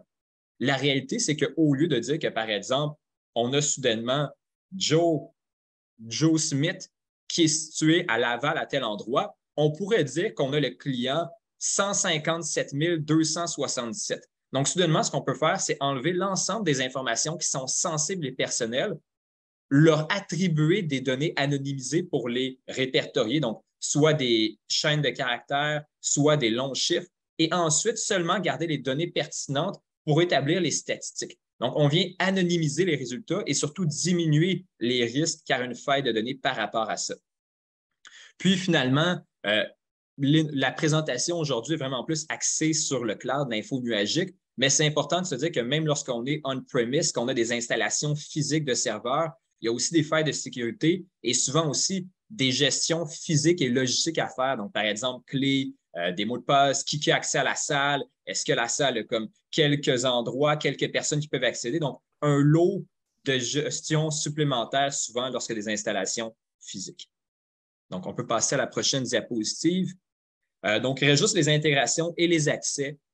Pour les intégrations, je vous l'ai dit, la réalité, c'est que c'est rare qu'on œuvre en silo avec un système qui ne communique avec aucun autre système, que ce soit pour des livraisons, la gestion de temps de vos employés, des projets, l'approvisionnement ou autre. La réalité, c'est que souvent, on va interagir avec des protocoles. Et comme ça l'a déjà été dit, oui, c'est important que vos protocoles soient sécurisés, mais la réalité, c'est que si les protocoles de vos partenaires ne le sont pas, vous vous exposez au même risque. Alors, c'est important de réaliser un certain audit technologique au niveau des intégrations et des partenaires pour s'assurer que vous ne compromettez pas l'information que vous avez si précieusement sécurisée. Puis, à ce niveau-là, ce qui est conseillé, c'est de faire une certaine liste des dépendances, donc de tous les services auxquels vous êtes connectés ou que vos services reposent, et ensuite d'en faire des revues régulières. Donc, par exemple, si vous êtes assez basé sur une technologie de façon mensuelle, c'est un bon moment, mais certaines entreprises qui ont peut-être moins les moyens vont le faire de façon trimestrielle, semestrielle ou autre. Et finalement, ce qui est important, c'est non pas seulement de recenser l'ensemble des services, mais aussi de recenser les données communiquées. Parce que si vous communiquez avec un service qui est peut-être un peu moins sécuritaire en respectant des normes adéquates, mais que les seules informations que vous communiquez sont des informations sur des formes géométriques qui n'ont aucune association avec vos clients, avec des données sensibles, la réalité, c'est potentiellement moins dommageable de continuer d'utiliser le service. Donc, recenser les services et recenser les informations communiquées à travers ces services. Donc, ça, c'est bon. Pour les accès, finalement, je dirais que c'est le dernier point essentiel à retenir. Donc, qu'est-ce qui se passe? C'est qu'il faut avoir un registre de tous les gens ayant les autorisations spécifiques et le réviser périodiquement. Pratiquement, comme on l'a dit, disons que vous avez un ERP, vous avez une firme de gestion de services. Ça veut dire que vous avez des dossiers clients, vous avez de la facturation, vous avez aussi le billing, vous avez une liste d'employés, peut-être même les salaires qui sont directement intégrés. La réalité, c'est que vous ne voulez pas qu'un chef d'équipe accède nécessairement à l'entièreté de ces informations. Donc, être en mesure de lister chaque membre du personnel et d'avoir une liste exhaustive des permissions, mais aussi synthétisée, va permettre de façon mensuelle ou à chaque événement marquant de pouvoir réviser ça et s'assurer que si la nouvelle information qui s'ajoute, donc par exemple, vous aviez une liste de dossiers, mais soudainement, vous avez aussi une liste de fournisseurs ou de partenaires pour vos projets, est-ce que les gens qui avaient directement accès à ces dossiers devraient automatiquement avoir accès à la nouvelle information? Donc, chaque fois que votre système évolue, que votre entreprise évolue, c'est important de faire une révision parce que ça veut dire que potentiellement, il y a des informations pour lesquelles les permissions n'étaient pas configurées et qui pourraient être non adaptées. Même chose au niveau des actions, on l'a dit. Si on le fait sur le serveur, c'est une bonne chose de le faire aussi sur nos plateformes. Idéalement, c'est d'avoir un journal de toutes les connexions et des modifications. Je vous dirais que 4 types d'interactions principales. La première, c'est tout ce qui a rapport à créer. Donc, ça, c'est le create. Ça veut dire que si je crée, disons, un nouveau projet. Le read, c'est tout ce qui a rapport à accéder à la donnée. Donc, si je m'en vais sur un dossier et je peux lire, accéder à l'information du dossier. Le update, c'est tout ce qui a rapport avec la mise à jour. Donc, je change, par exemple, la date finale pour laquelle le dossier est dû. Et finalement, le delete, qui est le supprimer. Donc, c'est tout simplement, je supprime le dossier. Alors, la réalité, c'est que quelqu'un pourrait être en mesure de créer sans être en mesure de mettre à jour et encore moins de supprimer, tandis qu'on pourrait avoir des super users, comme on dit souvent, qui sont en mesure de faire chacune de ces opérations. Et lorsqu'on est en mesure de répertorier chacune des modifications, donc create, read, update, delete, en réalité chacune des interactions, et qu'on peut les recenser par le temps, la chronologie, on est en mesure vraiment d'avoir un registre qui nous permet de rétroactivement se promener dans le temps pour chacun des modèles d'information et donc d'assurer une meilleure captation des données et des incidents s'ils se produisent. Puis finalement, les outputs. Donc, on le dit, on a beau avoir des données, on les store pour une raison, c'est pour qu'elles servent par la suite. L'idée, c'est qu'il faut vraiment déterminer qui peut être exposé. Je vais vous donner un exemple tout simple. Un projet a été créé par un chef de dossier. Un de vos équipiers peut participer à ce dossier-là et lui-même entrer ses heures et dire les tâches qu'il a faites. Le client, de son côté, s'il se connecte sur son portail client, peut être en mesure d'accéder à l'ensemble de l'information du dossier. Donc, de voir tout ce qui a été travaillé, le prix, les heures, les implications, etc. Mais en réalité, soudainement, pour le même dossier, on va réaliser que l'employé qui est le chef d'équipe versus l'employé qui est tout simplement une personne qui était, si on veut, un membre restreint de ce dossier et le client ont 3 accès différents et verront des informations différentes. Donc, soudainement, pour un même type de modèle d'information qui est, par exemple, un dossier, chacun des utilisateurs doit avoir des flux qui sont définis et des accès qui sont définis et on doit être capable de recenser les circonstances qui permettraient d'avoir ce qu'on appelle une élévation des droits et donc parfois d'accéder à l'information supplémentaire qu'on n'a pas accès d'habitude. Par exemple, je suis un membre restreint d'un dossier, mais ça, j'ai été attribué administrateur du dossier parce qu'on me l'a pris en charge même si je ne suis pas chef d'équipe. Alors, soudainement, je devrais avoir accès à des informations supplémentaires de façon exceptionnelle et contrôlée. Puis finalement, ce qui est important de dire, puis que je ne veux pas que ça soit oublié, c'est le fait que l'utilisateur pourrait avoir accès aux informations personnelles du client. Prenons l'exemple du colis encore une fois. Sauf que si la sécurité de son environnement n'est pas nécessairement optimal. Il pourrait y avoir des failles. Et ça fait justement le saut, en réalité un petit pouce, à exactement ce qui a été soulevé par Patrick Claude, qui disait justement que c'est la responsabilité humaine des gens, une culture où on s'assure que les gens sont conscients de ce qui est sensible.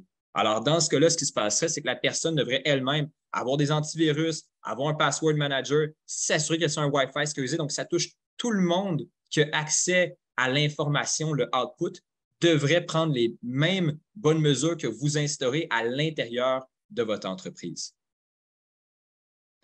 Puis finalement, la dernière slide qui est l'évaluation de risque. Donc, la réalité, c'est que la technologie est extrêmement puissante, mais peut aussi être extrêmement complexe et donc souvent peut être très coûteuse. L'idée, c'est toujours d'avoir un certain pragmatisme par rapport aux investissements, donc toujours le concept de raisonnable. Alors, si vous êtes une PME qui fait 500 000 de chiffre d'affaires sur votre e-commerce, ce n'est pas la même réalité qu'une entreprise qui en fait 20 millions, puis soudainement qui travaille avec, disons, des clients peut-être qui sont beaucoup plus sensibles ou qui répertorient des numéros d'assurance sociale, des photos, des informations confidentielles qui peuvent vraiment créer du préjudice. Alors, toujours être pragmatique par rapport à ça. Puis, dans une bonne analyse technologique, ce qui est important, c'est de cartographier tous les engrenages des différents points d'interaction. Donc, on disait input, output, intégration, accès, etc. Et pour chacun, d'être en mesure de dire quel est le risque de la brèche technologique et quelle serait la sévérité de la brèche si, en effet, on n'avait pas réussi à bien la protéger. Alors, lorsqu'on a ça, on est capable d'avoir une certaine matrice et donc de prioriser les éléments. Parce que la réalité, c'est qu'on les ferait tous dans un monde idéal, mais en tant qu'entrepreneur, que gestionnaire, dans une réalité limitée, il faut être en mesure de dire lesquels qu'on peut prioriser avec tel investissement et budget pour ensuite vraiment avoir le plus d'impact possible dans ces évaluations-là. Puis le dernier point que je voudrais juste soulever, c'est le fait que ne négligez pas le côté humain. Vous seriez surpris souvent à quel point des systèmes peuvent être excellents, très, très bien conçus, mais qu'une erreur humaine de la personne qui met secret 1, 2, 3, Superman, Batman, password, peu importe, il y en a des histoires, se sont faites avoir. Donc, assurez-vous vraiment de toujours fortifier la culture, sensibiliser les gens et les conscientiser sur l'importance d'avoir des bonnes pratiques. Donc, c'est ça qui termine mon mot. J'ai laissé en réalité Patrick Claude pondre la conclusion et je vous remercie beaucoup de votre écoute. Merci beaucoup, Patrick, pour les indications très, très, très pratiques, très concrètes sur les approches à adopter afin d'assurer de meilleure protection, une meilleure sécurité des données confidentielles, des renseignements personnels dans un contexte d'exploitation d'entreprise. Donc, encore une fois, on est vraiment en mesure de voir, si on en vient à notre mot de la fin, hein, on fait notre wrap-up. Les entreprises doivent vraiment définir des pratiques qui sont claires en lien avec la protection des renseignements personnels qu'elles détiennent dans le cadre de leurs opérations. Comme on a vu, ce n'est pas one size fits all. Okay? Et c'est vraiment une question de géométrie variable. Mais on a vu que c'est basé sur des critères qui doivent être appliqués de manière raisonnable. Tout à l'heure, je l'ai mentionné, mais je veux le redire. La raisonnabilité va aussi tenir compte du fait qu'on procède à cette réflexion-là, qu'on la documente et qu'on prend le temps de la coucher sur papier ou sur un autre support, évidemment, technologique, fort possiblement. De manière à être en mesure de réagir et de faire face à nos obligations prévues par les lois. La raisonnabilité, un mot-clé, toujours en fonction des coûts, en fonction de nos moyens, puis en fonction des informations qui sont concernées. Je pense qu'on a vu dans le volet technologique, il y avait des solutions qui permettent d'assurer de meilleure captation des incidents de confidentialité et ces éléments-là doivent être considérés, je pense, de manière très, très sérieuse par les entreprises. Aujourd'hui, l'objectif n'est pas d'aller dans les détails de qu'est-ce qu'on peut recommander. On n'est pas en mesure, encore une fois, de dire voici, on vous suggère telle solution, telle solution, telle solution, pour la raison très simple que tout le monde va avoir des entreprises qui vont être différentes dans leur dimension, leurs besoins au niveau de la gestion des données, mais généralement, avec les idées dont on a discuté aujourd'hui, on a des très, très bonnes pistes de solutions sur ce qui pourrait s'appliquer au sein de chacune de nos entreprises qui sont concernées par ailleurs par l'application de la loi. Finalement, moi, je pense qu'il est important d'agir de manière à ce qu'on soit en mesure de s'adapter assez rapidement en cas d'incident. On a vu que la diligence, hein, ça veut dire agir de manière efficace face à la situation qui exige une réaction, va être importante. Et toujours une fois, encore une fois, de documenter cette réaction-là dans le temps comme dans la substance de ce qui aura été effectué. Toujours pourquoi? Pour minimiser le risque, enrayer le risque de préjudice, contrôler la situation et à la fin de la journée, bien corriger les procédés. On ne demande pas nécessairement la perfection, je crois, et ça, c'est mon interprétation des textes de loi, mais on demande la prise de mesures qui sont raisonnables. Okay? Et d'agir avec transparence et en ayant une culture qui favorise la protection des renseignements personnels qui sont détenus dans le cadre des opérations. Donc, tout ça, nos deux petits indicateurs tout à l'heure hein, de ce qui entre en vigueur en septembre 2022 et ça nous a amené à vous parler pendant l'équivalent d'à peu près 1h40 de ces sujets-là. Donc, ça signifie que parfois les apparences sont trompeuses. Derrière une simplicité de premier abord vont se présenter des enjeux qui sont un peu plus complexes. Alors, je vous remercie tous et toutes de votre attention aujourd'hui. S'il y a des questions, je comprends que nos deux animatrices vont prendre charge de celles-ci. Sinon, bien entendu, il nous sera possible de répondre à chacun d'entre vous, là, généralement par voie d'un courriel ou autre. Là, je laisse ça à la discrétion de nos hôtes. Donc, merci beaucoup, Patrick-Claude et Patrick. En fait, oui, on a une question de M. Joseph Flaubert-Duclerc qui demandait si on veut faire un changement d'utilisation, quel genre d'autorisation on doit avoir et est-ce qu'il faut avoir absolument une autorisation express, un oui formel du client et puis si toutes les entreprises sont assujetties, peu importe leur secteur d'activité et taille. Je pourrais répéter la question, là, les plusieurs questions dans une, là, mais je vais vous laisser répondre. Bon, effectivement, au niveau de la question du changement d'utilisation, il y aura une notion de consentement. Au niveau de l'applicabilité, ce sont des indications qui doivent rentrer en ligne de jeu, surtout au niveau de nos obligations de 2023, mais la prudence étant d'entrée de jeu prioritaire et on a également le Code civil qui s'applique. On ne prend pas de chance. Okay? Donc, le meilleur conseil que je peux donner dans un contexte de culture de protection des renseignements personnels, c'est trop fort, casse pas. Donc, on ne prend pas de chance.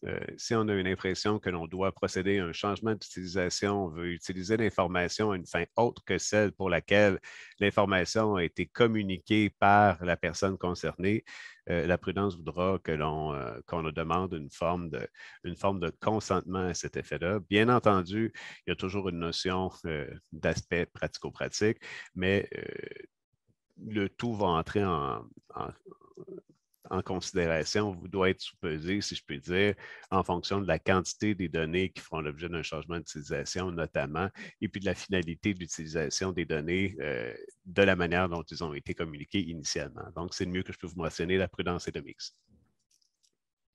Parfait, merci beaucoup. Et puis, est-ce que toutes les entreprises sont assujetties, peu importe leur secteur d'activité et leur taille? Oui, la réponse est les entreprises sont assujetties, les entreprises privées qui ont un accès et ou qui colligent ou qui sont exposées à des renseignements personnels qui permettent d'identifier des personnes sont visées ou assujetties à l'application de la loi. Oui. Mais parfait, merci beaucoup. Je vais regarder si nous avons une autre question. Non, ça va. Est-ce que vous vouliez dire autre chose? Est-ce que d'autres précisions à apporter? Parce que ça faisait le tour des questions qu'on avait reçues là, pendant la présentation. Écoutez, encore une fois, on vous remercie de cette tribune. Je pense que c'est des obligations qui sont excessivement importantes. On est dans un contexte, comme je le mentionnais, qui est une remodulation, un remodelage complet de notre rapport à l'information privilégiée, confidentielle, personnel.